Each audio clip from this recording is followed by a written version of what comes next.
Soraya, how's it going? Hey Jeff, how are you? I am really, really excited for today's call, Soraya. Uh, Today is a pretty amazing day for a couple of reasons. But Jeff, we're going to have a really, really special guest. And not just our special guest host today, Ronnie Ronnie Barnett. Barnett, Yes. but we have really a very special guest. Why don't you let our listeners know who's going to be joining us today? Yes. So today we'll be talking to musician, producer, and amazing guy all around, Don Dixon.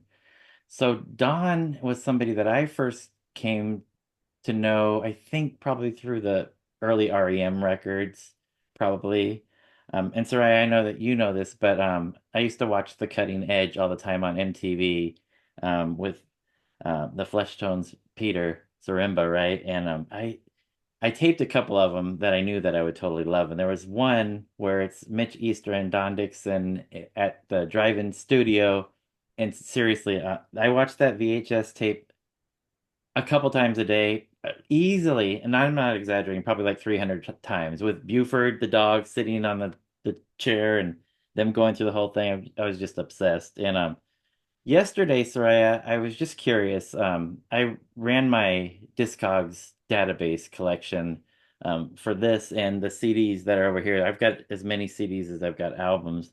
And I just sorted it by Don Dixon, and there was pages and pages where Don Dixon either produced, played on, or his records.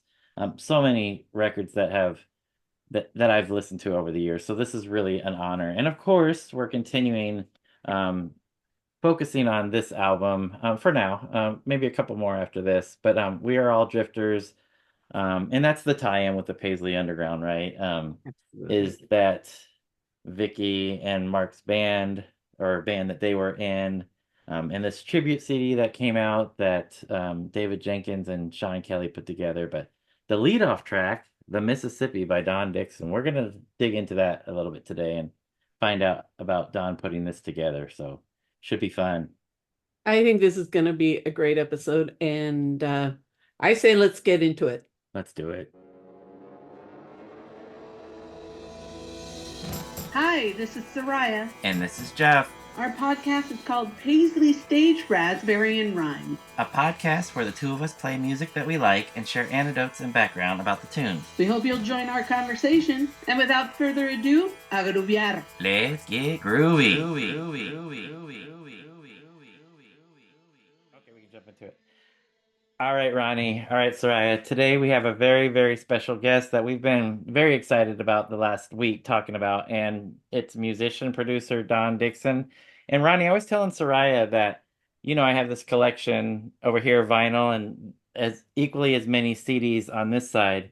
And I pulled up my database and I filtered just to Don Dixon, and it was like 5 pages of stuff that Don's produced, played on. So Yep.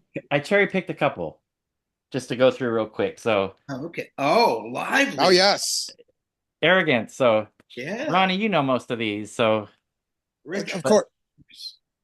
Beat Rodeo. Oh, I love that Beat Rodeo record so much. I did Me too. too. That was an early one at Mitch's studio drive-in with Yeah. his garage, the garage one. Yeah. So What's that one? the Connell's Darker Days. I Oh think yeah. I'm obsessed with that Quite a band. few. So I did maybe half that record. yeah, I think 4 songs. And Ronnie, we both love this band. Absolutely. Oh, Yes, golly. yes. Yes. Peter Yes. Apple and Murray Attaway and I are going to do 2 shows together in March. Ooh. Oh my God. Sit around and we talk and sing. Wow. Ooh. It's going to be sort of like a songwriter in the round thing, but we'll probably do more talking because Oh, than you would normally do at a songwriter. I love that kind of stuff. More talking, less music, Don. That's my motto. It's it's just those 2 guys are. I love them. I don't think they know each other that well, and I'm the glue. So Oh, Yeah. I want to glue them up. Oh, that Ronnie, sounds fantastic. I have Jeff. a couple more. Keep going. Yeah. Oh, I don't know if you remember her, Marty Joe. dude, she just went to Goodwill actually. Oh no. We Ron, do the same things. It's good to know. Yeah, she's Ronnie, your buddy. Yep. Ronnie.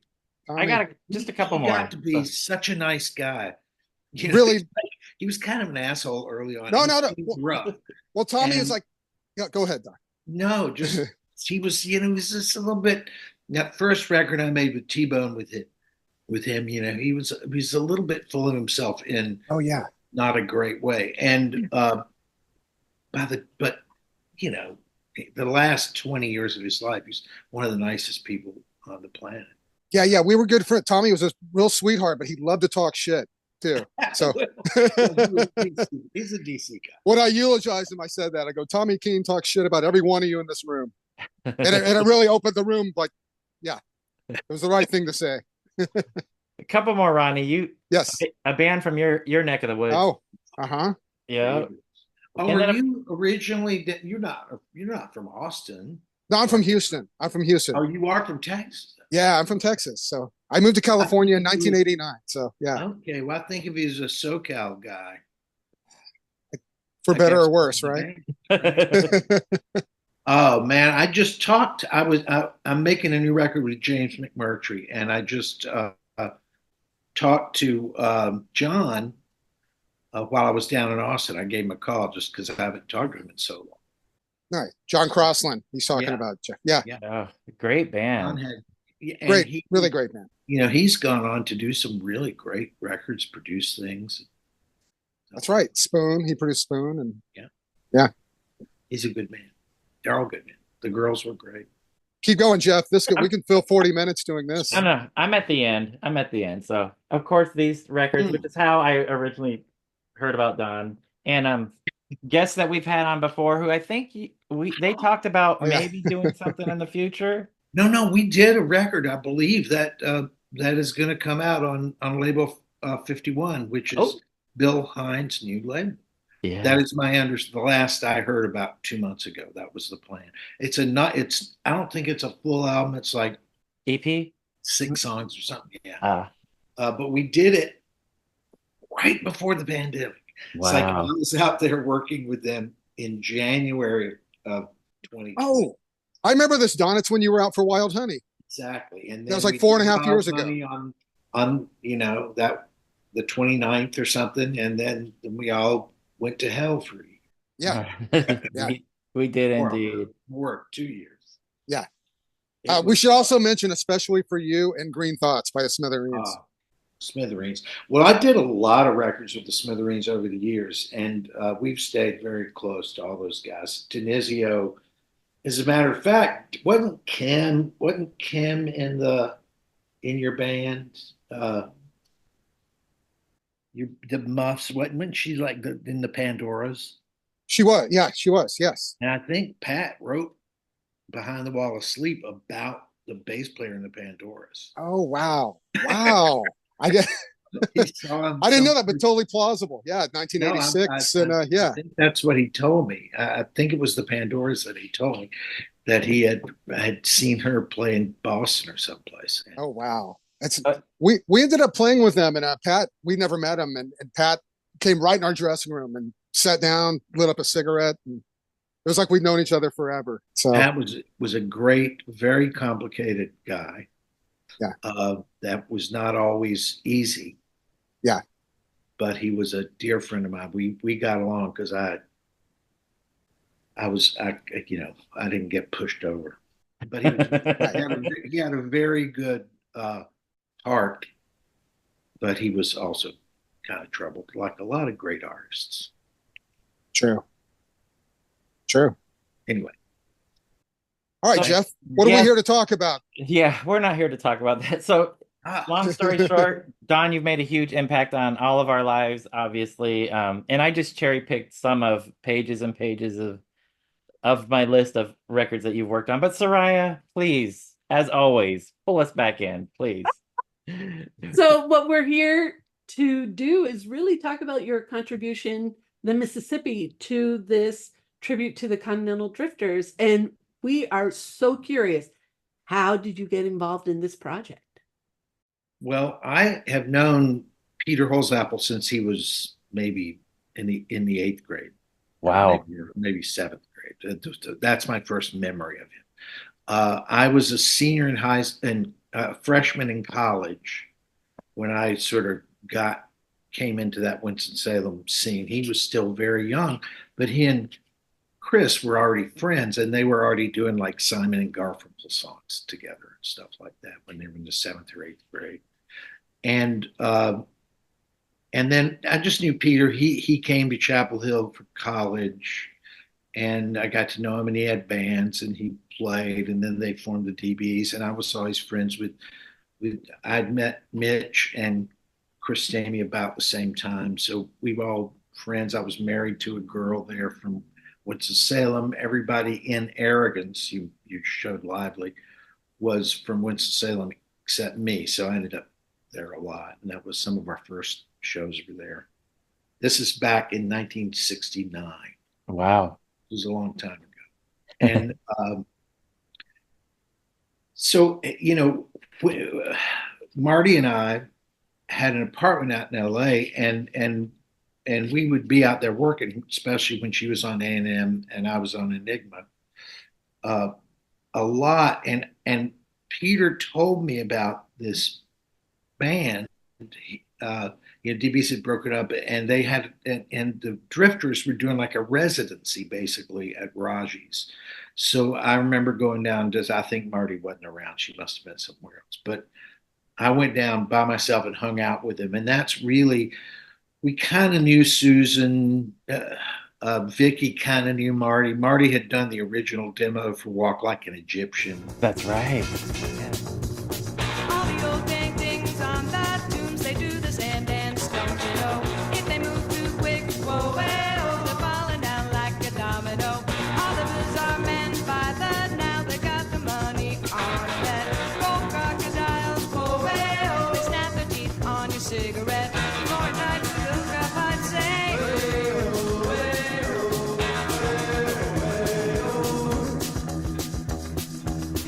Walk like an Egyptian.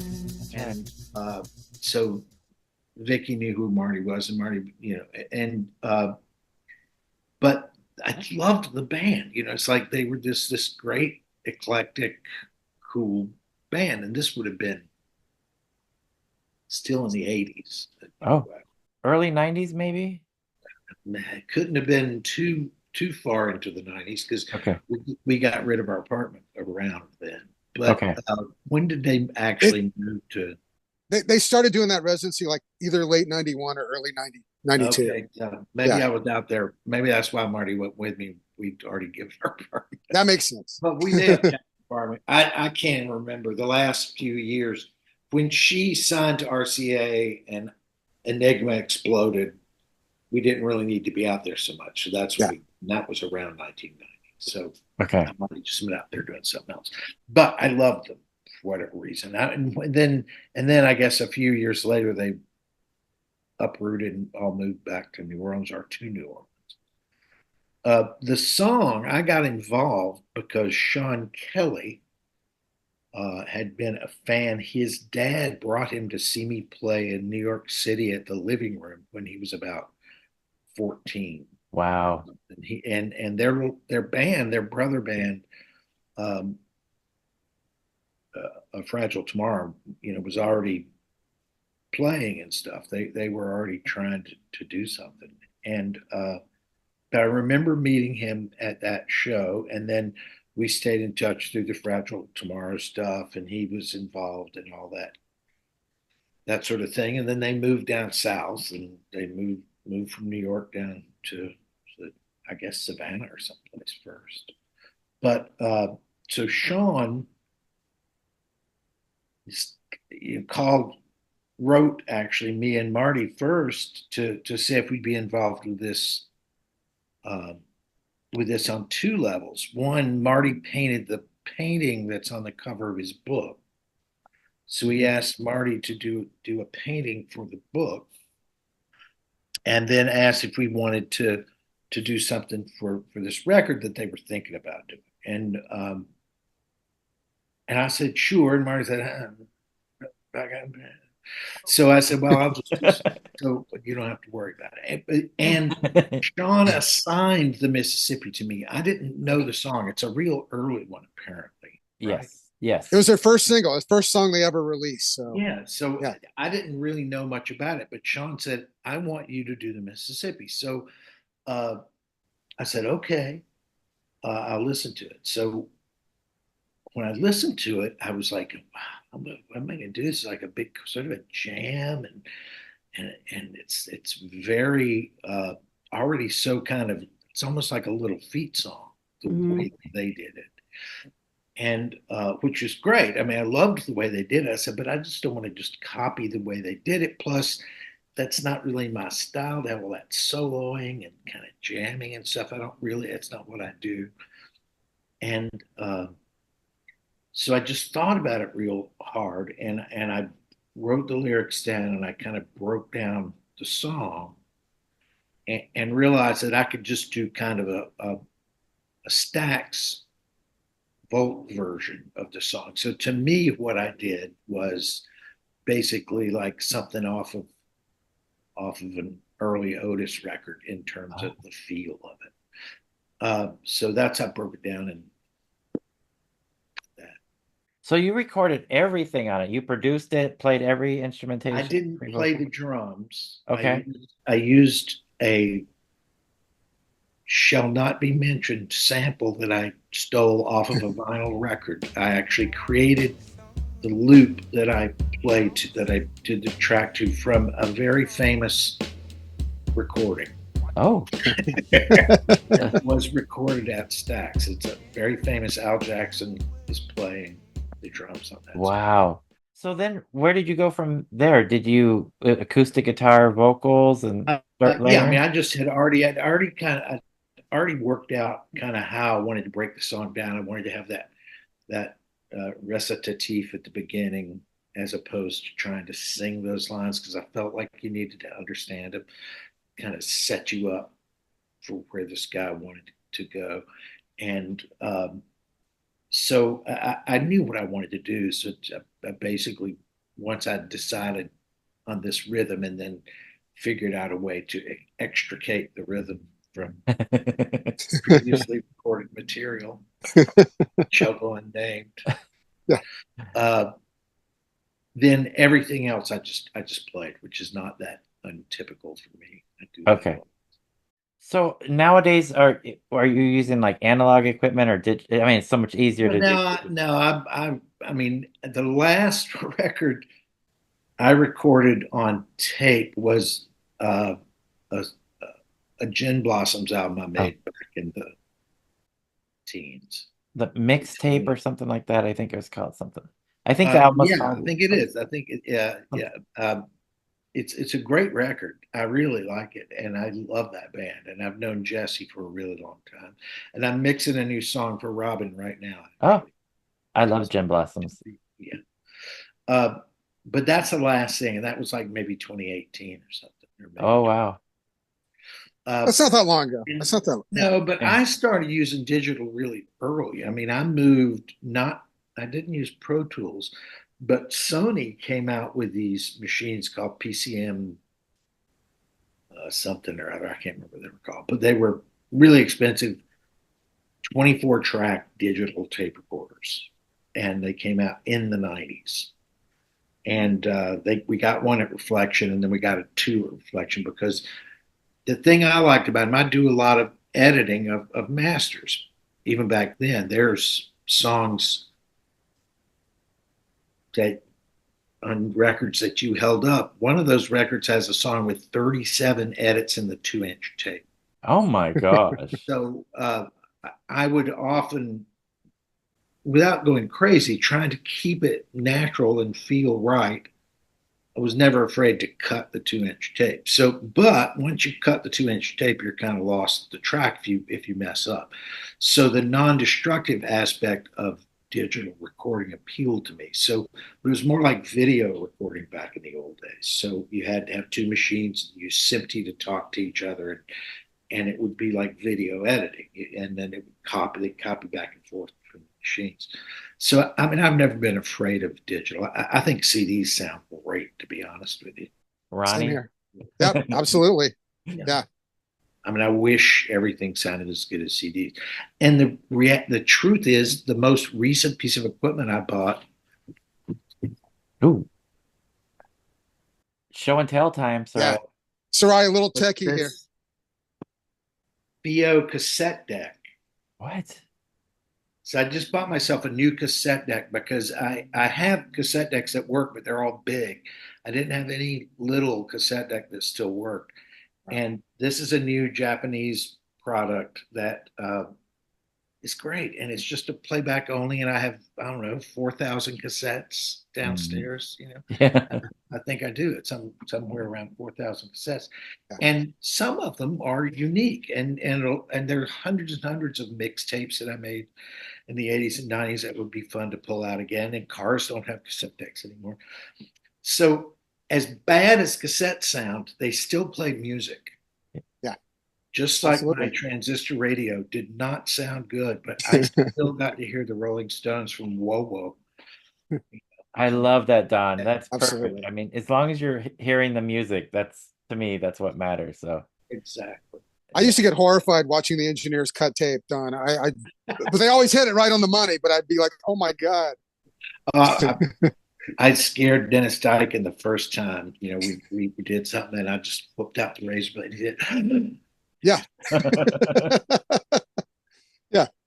You mentioned What was hard were these things called window edits. I don't know whether any of you remember that, but okay, 24 tracks.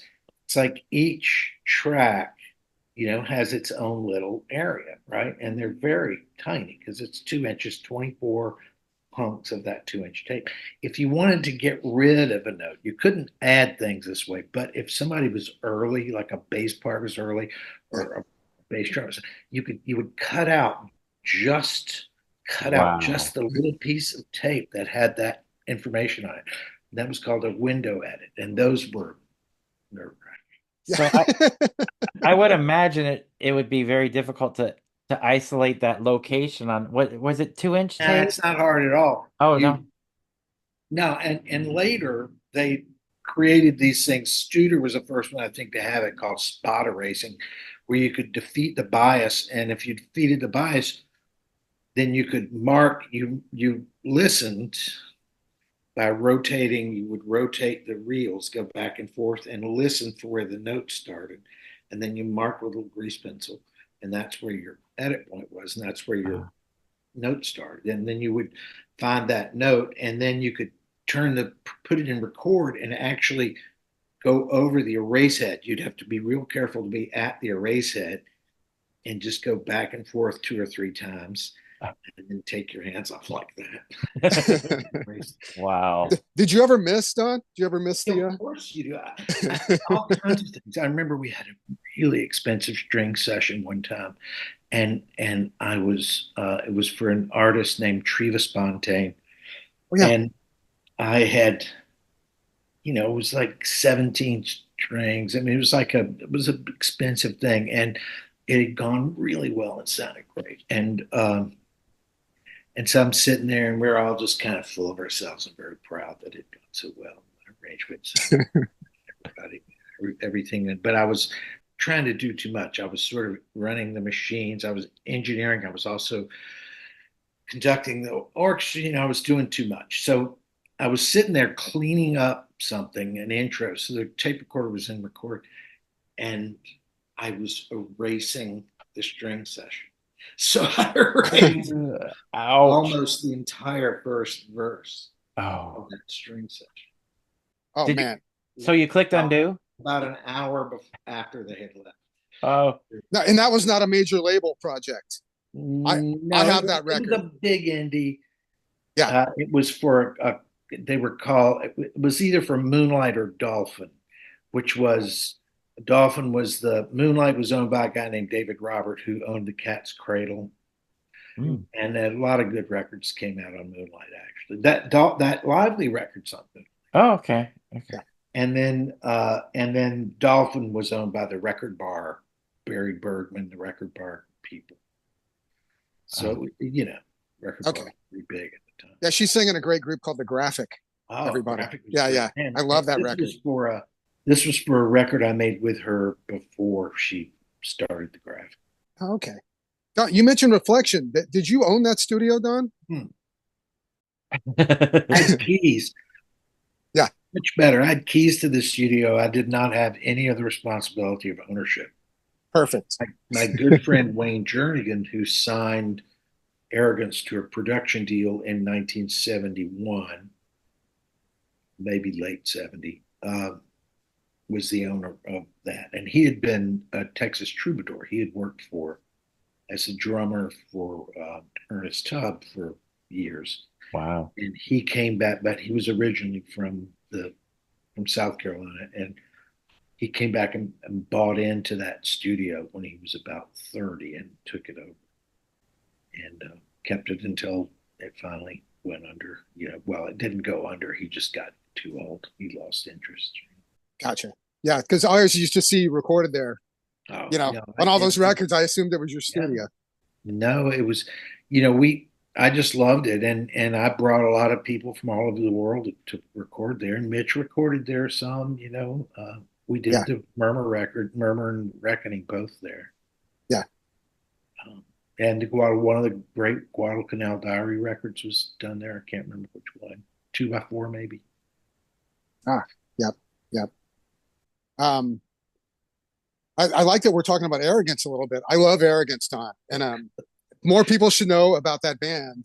Well, Um, my fellow singer in that band, Robert Kirkland, I think is yes, one of the best rock singers that ever lived. I, And it meant he's still alive, but yeah. none of us are as good as we were when we were 20. No, no, no, I totally agree. I mean, that the band had you and him both writing great songs, and yeah, he's got a solo album which everybody should Oh, Kiss find. the Future is a great record, and that was on the label that I signed to my first solo thing. Uh, was also they were my European label. I was on Enigma in the United States, but I was actually on uh, Mega, which was this Benelux label. They were actually out of Norway. Gotcha. In your solo career, Don, I mean, what what happened? Why did Arrogance break up? You had the Warner Brothers Well, record, and then we I, yeah, you don't want to hear about that picture. But we had been together for almost 14 years when we finally broke up. And what happened is I feel like we just couldn't get anybody interested in the last batch of things that we recorded. Uh, but the last batch of things that we recorded was Praying Mantis. Mhm. And Your Sister Told Me. All these songs that ended up on my first album, Yeah. the exact same things that we'd been Yeah. singing around. As a matter of fact, a guy named, what's Gary's name? Gary Gersh, Mhm. who y'all may know from the West Coast. Gary like signed Nirvana. But Yeah.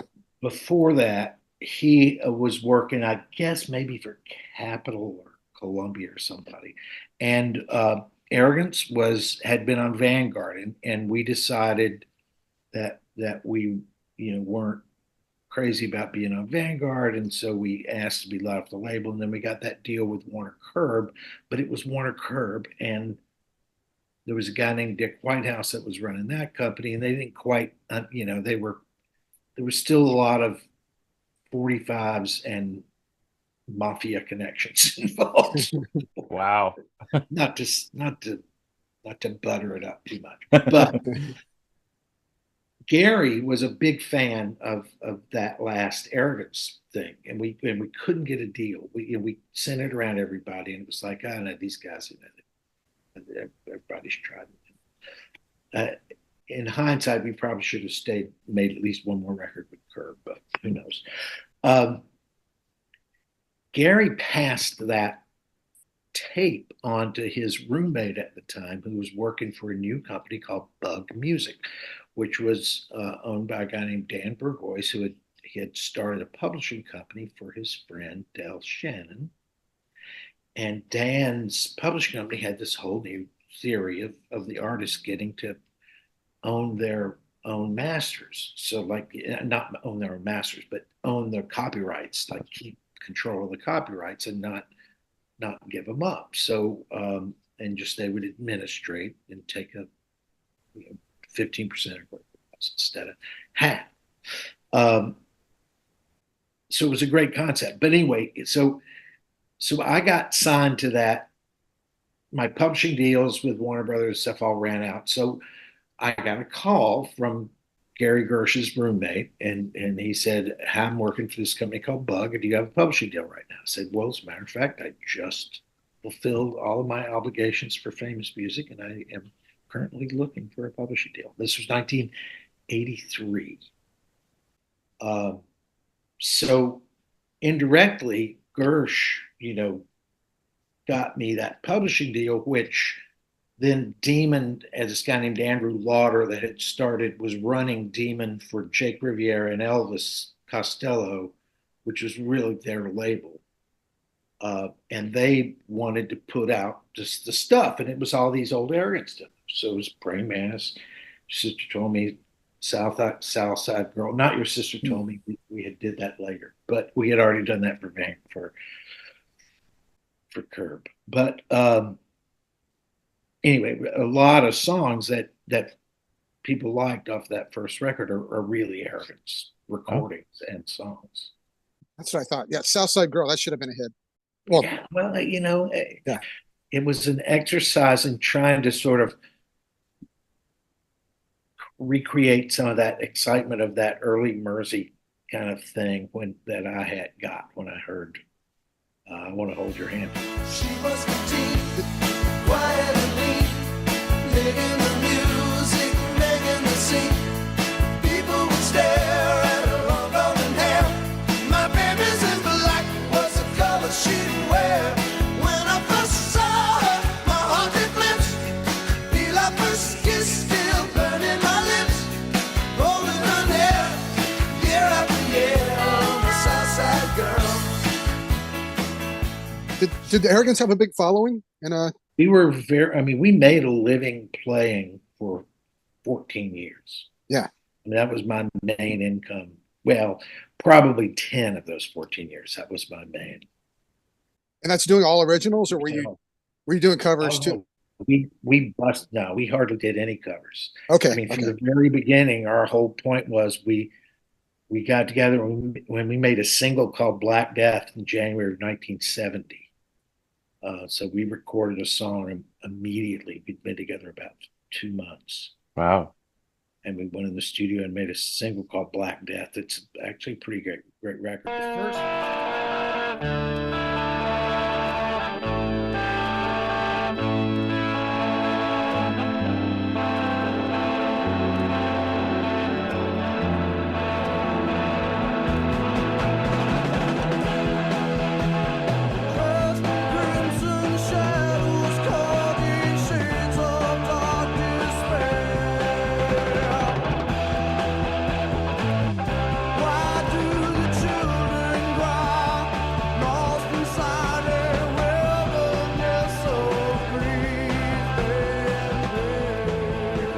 First version of the band was more like you guys aren't quite old enough to remember a band called Gun, but you may kind of remember Gun and Spooky. Oh yeah.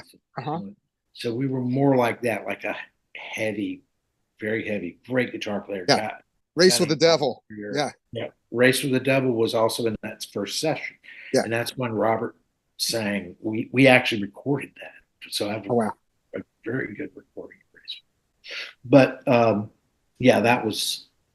might have been Spooky Tooth, right? Or was it Gun? That was Gun. Anyway, so we did a couple of songs like that, but for the most part, we were always just writing. It was always just about writing. So the first album was called Give Us a Break, and Robert and I had started doing stuff just acoustically, like just the two of us, just to figure out what we were going to do. We were still in college, just trying to, I was married. Enough said. Yeah. And who was 17, and they had to sign her over to me like a car at the courthouse. I was her legal guardian. I signed her report cards for half of her senior year in high school. Wow. It's a different era. Yeah. And Indeed. teachers just hated me. This long-haired guy would ride his bike to the parent-teacher meetings and write notes so she could get out of school. But I That's was funny. 21, so this was before they lowered I just Yeah. turned 21. She was 17, going to be 17 for another 6 or 8 months, Yeah. and we didn't. My older sister said, I'll take the baby. You don't have to get married. There was no baby. We Oh, just it's no shotgun wedding. we Yeah. thought it would be fun. Well, it looks like we have 2 minutes left before this will shut off. So, yeah, Donna, Did see, we cover most of what you wanted to cover? Absolute indeed, and Yeah. more. definitely. Yeah, I just want to say, bring it back. Your Mississippi is perfect for you, Don. You did a great arrangement of it. That's Thank totally original, and it fits your. You have a very soulful style of singing, you. and yeah, you nailed it. And you got track one on a 25 track I was compilation. really surprised to get track one. I said, oh, it must be maybe they're doing it, by chronologically or something. Yeah. And for all I know, maybe it is. Has anybody checked? No, Yeah. that's not the case. I think it's for another reason It's a altogether, Don. really But good record, though. yeah, Yeah. It's one of the best things like this I've been involved with in terms of the quality from track to track and the obvious love and care that has gone into making these things. yeah. There are some tracks that really stood out to Soraya and I, which is why we decided to dig into a few of these. So we thank you so much, Don, for coming on to Yeah. talk about your contribution to it. So Are y'all in like the same house, just different offices? no, No, I just moved to Sacramento, Don. So You're kidding. all my records are packed up and stuff. Yeah, it's a big change. That is. I'll write you. I like I'll email. Sacramento. I'll tell you about it. Yeah. Yeah, well, we'll talk about that because I spent a summer in summer of 1968 in Willows, California, 80 miles north up the valley. Oh, okay. Wow. Interesting. Okay, so yeah, I do need to talk to you then. We'll talk about Okay, we'll talk. it. Bye, guys. Thanks again, All right, Don. We Don. really Thank you so appreciate much. it. Yes. Thank you. So nice to meet you, all of you. Thank you so so much. Hey, can we So- discuss Don Dixon? Oh my Please. gosh. Dang, I know. this guy has got stories, but also 37 cuts Yeah. Oh, for one piece of tape. I'm not the most savvy of all this music tech stuff, but as he's Yeah. discussing it, I just kept writing down. Wait, what?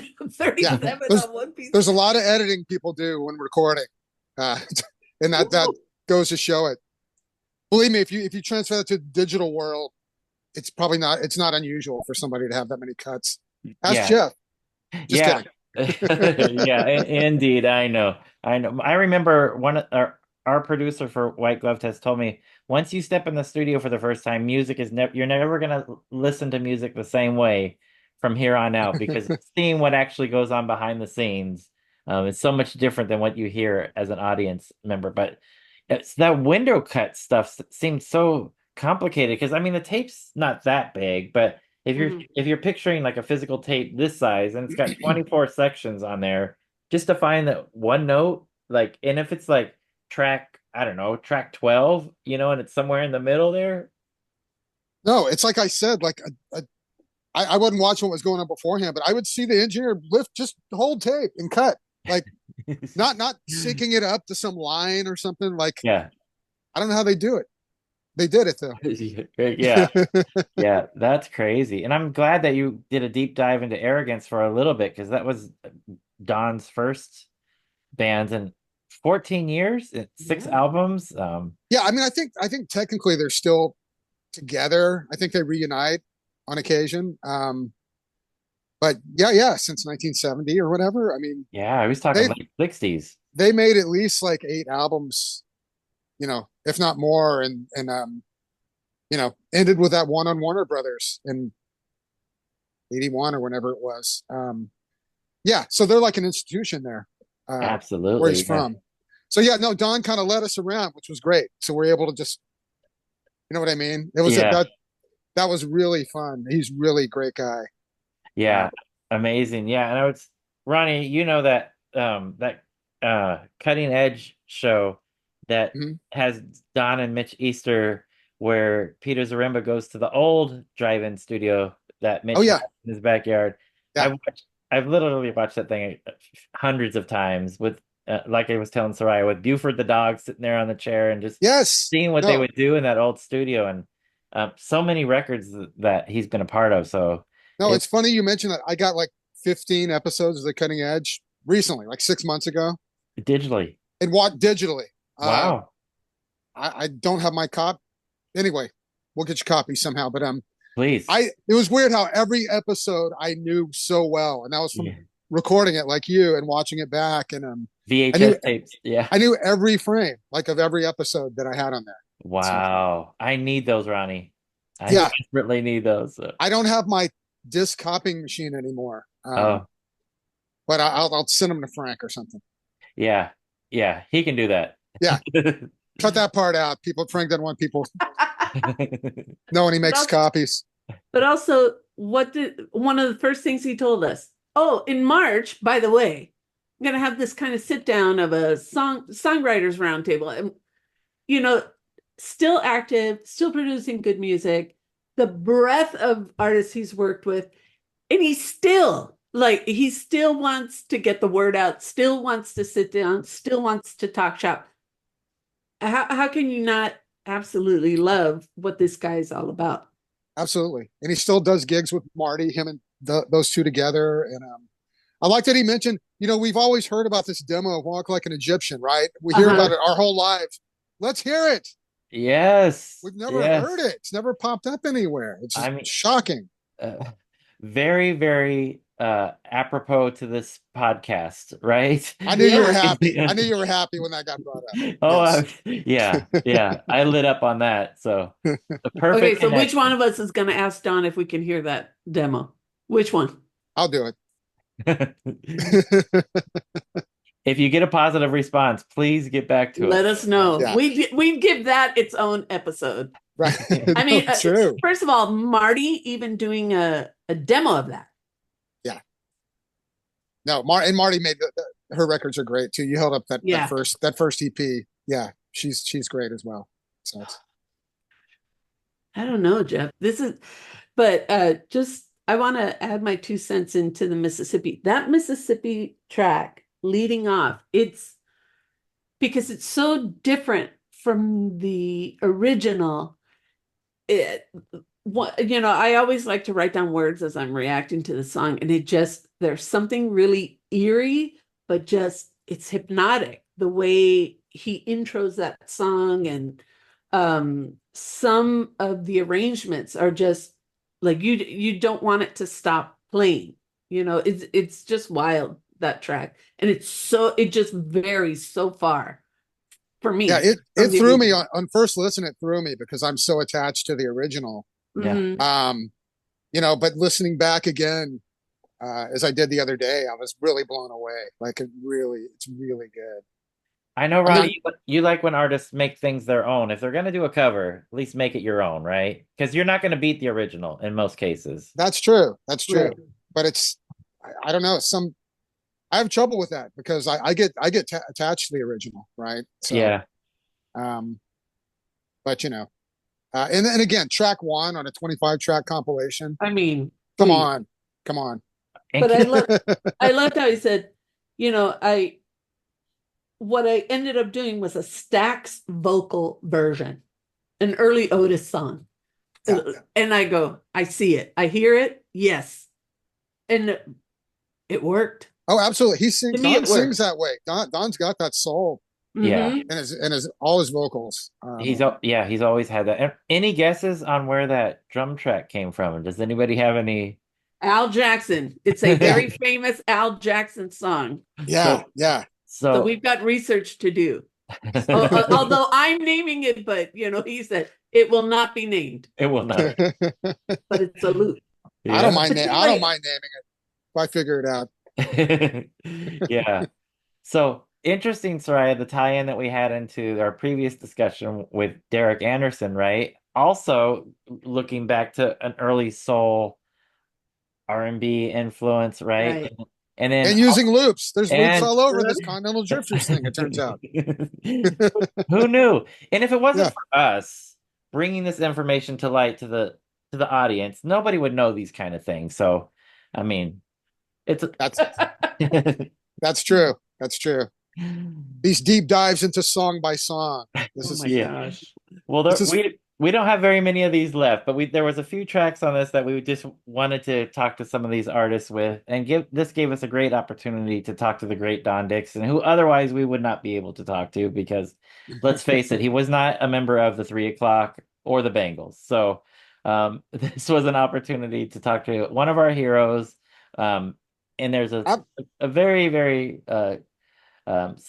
slight connection, right? It's one of those 6 degrees of Kevin Bacon. Well, we could stretch it out to 7, and as long as we could bring Don Dixon in for a conversation. yeah, no, absolutely. I'm glad I said that off the cuff to you guys. Yep. This was your idea, Ronnie. Never thinking that like 4 days later we'd be doing it, and we could have done it the next day, but I was like, hang on.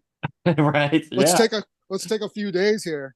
Don said yes right away, and it was no. something that we thought would have been totally beyond us to be able to talk to Don. But thank you for suggesting it. We appreciate help from. Hey, you ran with it, Jeff. So you made it happen. I try, and we had a lot of help from our friends that worked on this project. So we appreciate their help in making this happen. So. Great discussion. Sorry for taking so long with all these records, but Don had such a huge impact on me. It's hard not to. For years. So no, he was good. He enjoyed that. You could tell. I cherry picked a couple of my favorites. So no, you did well. And I had to bring in the Reavers for you. Yes, Texas, no, please, Texas. No, and I'm sorry I had to mention the Smithereens too. Because that was absolute. Yeah, amazing. And I was going to bring up the fact that he's been on so many records that I've listened to, and there's one record that he's not a part of, and that's Nirvana's Nevermind. But I don't know if you guys know the story, but he was supposed to produce that. So we didn't have time to talk about that, but I thought that would have been very interesting. Wow. He really wanted to do that. Wow, I did not know that. Yeah, so had the demos, loved the record. That makes the Gary Gersh connection makes sense. Yeah, so I almost thought he was going to go there, but because he's talked about how much he really liked that record and he really wanted to work on it. The reason why he didn't do it, he asked for too much money. Really? They couldn't afford him. So interesting. And then he said in the end, it probably went to the right place as far as production. So it would have been a little bit different had he done it, of course, but. Anyways, it's hard to say they messed up, right? Yeah, you can't say that. You're right. Exactly. All right. Well, we need to cut this off. I got another thing to do. I gotta go. No, I gotta go, Jeff. So. Yes, you do, Ronnie. No. Great to see you guys. Thanks for having me along. Once again, thanks for having me. All right. Soraya, you'll be back. Keep the ideas coming. You'll be back. Don't worry. Okay, I'll send you a list. Shoot high. Well, they can only say no. No. We need to. I think it's time that we do the Vermilion discussion. Oh, I'm down for that for sure. 100%. It was always my dream to do it live somewhere, but that I don't think it's going to happen at this point. So okay.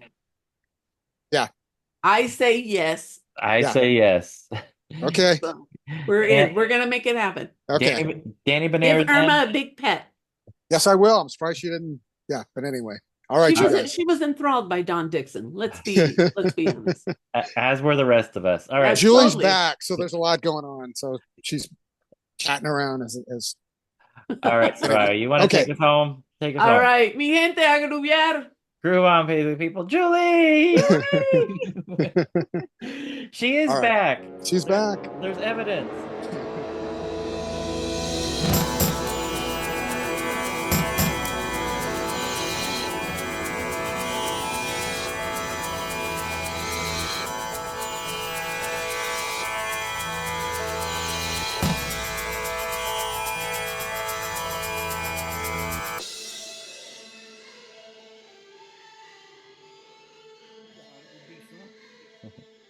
Don, if you need us to cut this part out of the interview, Don, then we'll. Well, it looks like. Am I crooked letter, I crooked crooked letter I. Humpback I. Muddy water rolls right past my door, but somehow I never noticed it. Kinda sad I had to move this far for it all to make sense.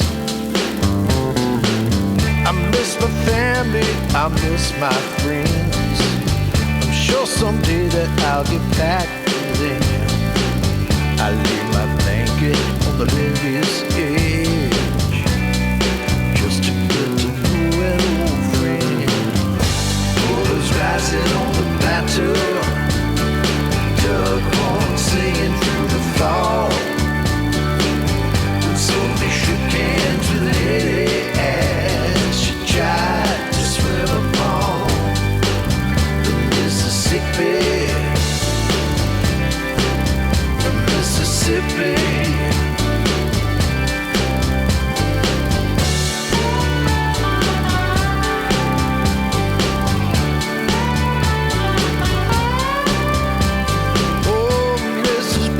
Back in 65, she tried to push the old man across the battlefield. My poor Joe went down to St. Bernard just to make sure that dog had its last meal. Out in Shotstown and Saturn Bar, sipping whiskey from an old cup. Earth is slipping down Delacroix.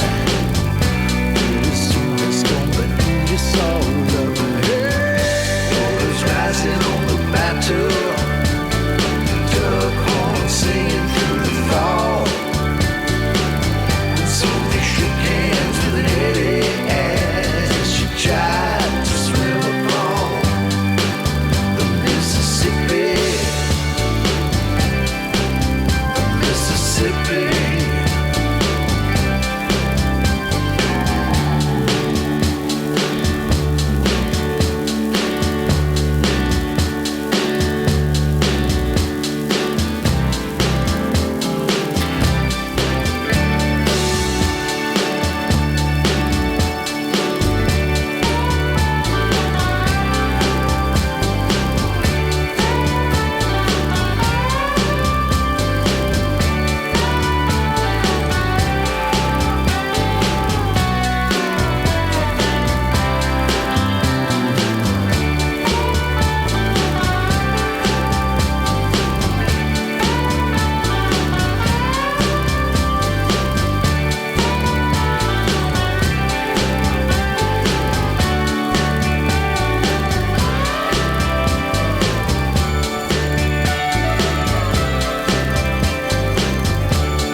That and Oh, wait, you're now it unmuted says now.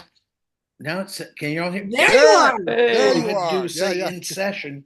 We Here did are. it. We Now did I it. can't hear y'all. Oh, you can't hear us? Oh. Oh, Hello, hello. Can't I hear y'all? I have okay. sound. Let me see. Let me see.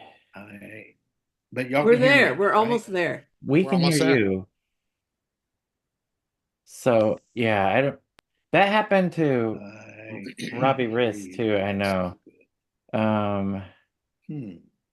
But we can hear you.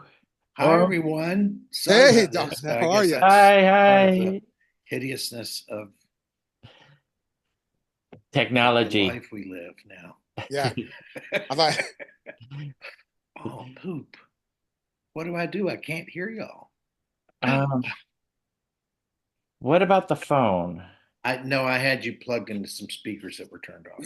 Oh, now you can hear us? Yeah. Oh, I just- Okay. so we're good. We're There it good. is. See, Don's a technical whiz in the I'm studio, okay. and figured it out. Unplugged the cord. Great.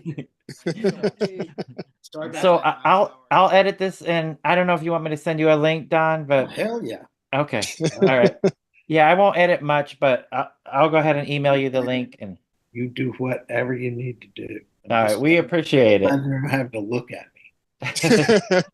Yeah, thank you But so I'm much. Thanks, Don. Bye bye. Yeah. Thank you. Take care. Thank you. Thank you for all these records. Oh, you're welcome. Bless them. I can do. Recording ruined music, but we'll talk about that. Ooh, that's a great subject. That's Yes. another topic. We're Yeah. gonna That's have you back. great. Okay, good. Recording ruined music. I believe All right. that.